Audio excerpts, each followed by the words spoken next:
Joining us now with the very latest is Canada's ambassador to Haiti, Andre Francois Giroux. Mr. Giroux, thank you so much for joining us from Port-au-Prince. Thank you for having me.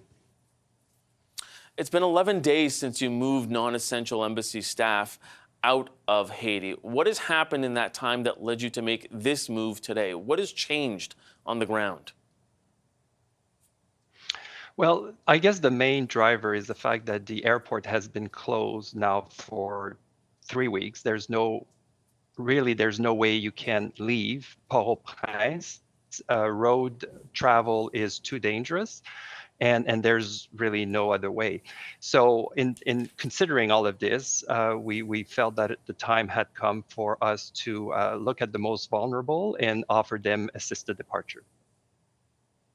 So with that, and you just mentioned, I want to pick up on that, that movement on the roads is not safe right now. We've heard from Canadians that said that if they didn't have a car with tinted windows, they wouldn't feel safe moving about in Port-au-Prince or even around the capital. So how do you suggest that those Canadians get to those safe zones so they can be airlifted out? Well, it's a good point.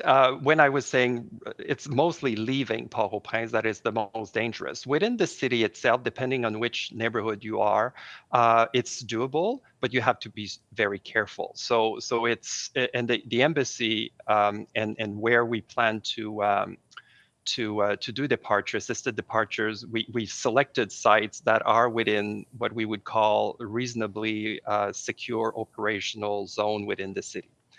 That doesn't mean they could be Canadians living in other neighborhoods that would have to come. But if you take the road early in the morning, it's usually a lot easier. But it is for sure. We will ask Canadians, people who are resident of Port-au-Prince, they know the lay of the land, to put their safety first. So I just wanted to be clear. Are you suggesting to them to leave early in the morning, or are there other ways that the Canadian Embassy can help navigate them to those safe zones if they do want to leave? Well, all the plans that we're putting in place are made with that consideration in mind, the safety of our Canadians. So we are, I don't want to put too much details on the news, but for security reasons, as you would understand. But we are making plans so that they can safely make it to the point of reunion.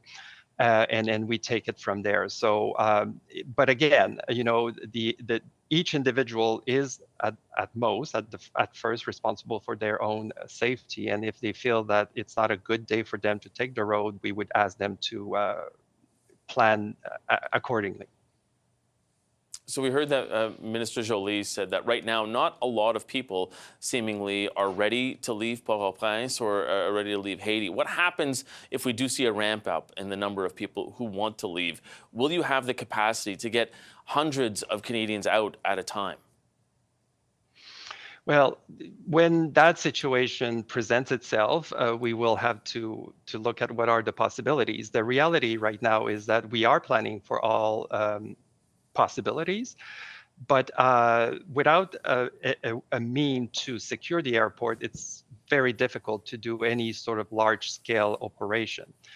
But what we have to keep in mind, and I don't want to undermine the stress and the security situation, but Canadians that have made the decision to stay despite the 2-year travel advisory made that decision with open eyes, and therefore that explains why the number of requests have been fairly low, because people are, they kind of plan for these sort of situation. Obviously, if things were to get worse, that would be a very different situation. But for the time being, it is relatively manageable. It's not pleasant, but we are still here, the embassy staff, and we are carrying on with our activities.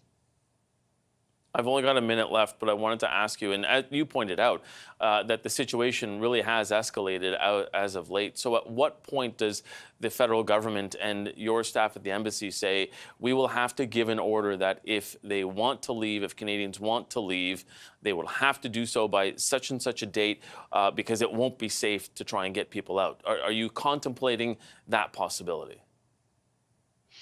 we have to be ready for every opportunity and occasion, but we are not at that point.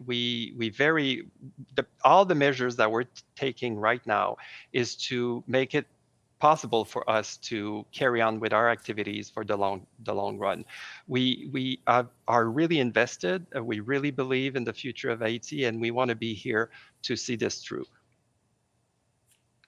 Okay, we're going to have to leave it there. Canada's ambassador to Haiti, Andre Francois Giroux, thank you so much for joining us today. Thank you for having me.